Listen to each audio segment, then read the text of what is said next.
אמרה לי תראה, החיים די קלים, נזכור לנו חדר בדרום תל אביב ונחיה כמו גדולים, ונחיה מדקה לדקה,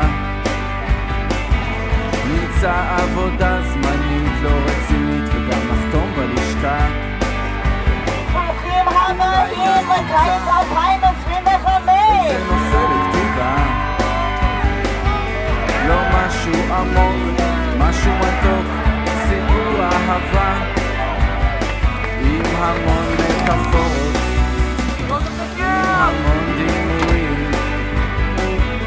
הגיבור יהיה שיכור כמו שאתה בחיים, שאתה בחיים, שאתה בחיים. יש כאב יפה שעובר מהר כשאני רוצה לא להיזכר איך אני עמדתי שם, איך אני אמרתי לה ככה את יפה, זה מה שאת צריכה, זה מה שאני רוצה, וככה זה יהיה.